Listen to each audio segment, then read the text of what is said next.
Yo, what's up, everybody? Y'all know who this is. This is the Weekend Entertainer with Ugly Laugh Entertainment. This is my first ever episode on a day in the life of an upcoming comedian. Now, for everybody who think this is you just make a couple people laugh and then you become famous overnight type of industry, it's really not. It's a lot of hard work, a lot of things you got to sacrifice, a lot of things you got to be willing to do and not do. But I'm going to show you all of it, the good, the bad, and the ugly. Everything that goes on behind the scenes and on stage.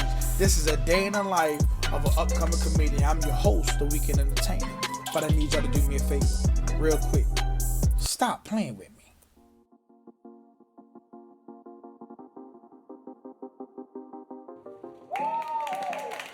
So, what's up, everybody? Once again, this is the Weekend Entertainer. Now, tonight, I'm coming to y'all straight from Minneapolis, Minnesota. Came up here actually for a job, which I'm not gonna tell y'all. But I came up here for a job, and here's why I still have a job and still do comedy full time.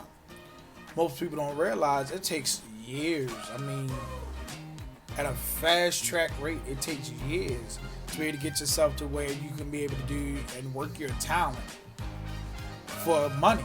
You know, I don't have the nerves to be able to stand on the street corner and be able to perform a whole comedy show. I know there's people out there like that, and I applaud them for them being able to do that. But me personally, I have a different plan. And for anybody who's aspiring to be a comedian, I can't say that this plan will work because I'm not a multi-million-dollar comedian yet. But what I will tell you this: so far, my plan is working, and everything I've wanted to accomplish, I am accomplishing, and at the right time. So let's dig into it. First things first, you gotta have a plan.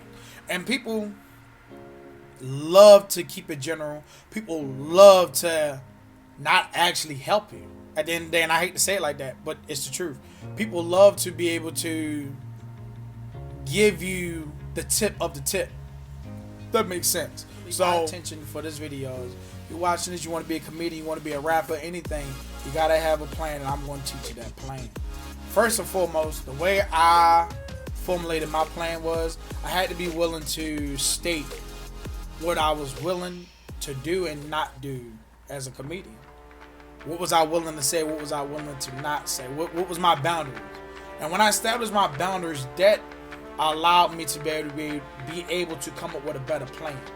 Okay, so check this out. So in that, I knew that I wanted to go into clean comedy. I don't do much cut. So in that, I wanted to make sure I kept clean comedy, didn't really go to the sexual orientation jokes or political jokes, which at the end of the day, you could still keep clean comedy, but at the end of the day, I didn't want any controversy. I want everybody, left, right, up, down, north, south, I want everybody to be able to sit down with each other and enjoy my comedy.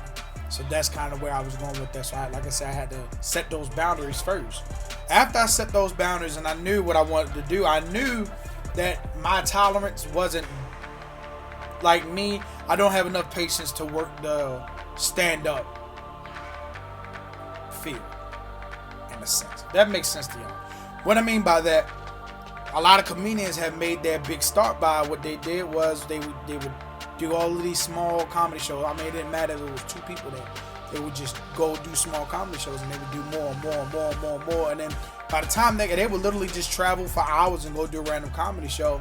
Sometimes not make any money off it, not make money off of it for years, and just, you know, double book themselves to make sure they get in any comedy club, to any way they can get their content out. Very funny comedians, very successful ones. But at the same time, I knew I didn't have that in me. So what I wanted to do, my original plan was to make sure I had a little internet fame about myself, so people could come and book me. At the end of the day, people respect you a lot more if they got to pay for your service. So I knew that's the way I wanted to come into comedy. But once again, like I said, that came from my plan. And how did I come up with my plan? By determining what I was willing to do or not do, what I was willing to say or not say, and how far I was willing to take a joke. At the end of the day, I knew my morals, I knew where I stood, and I knew what I mentally could handle and what I couldn't handle. Plus, I worked full time. So I couldn't just close my life down and give my car back and just, you know, at the end of the day, kind of be the starving artist. I knew at the end of the day, I wanted to be able to do internet comedy long enough to be able to, you know, get myself out there so I can be booked for bigger and better shows. And it actually happened for me about a week ago. I was in my first ever comedy show, so it's working so far. It is. I can't lie. It's working so far.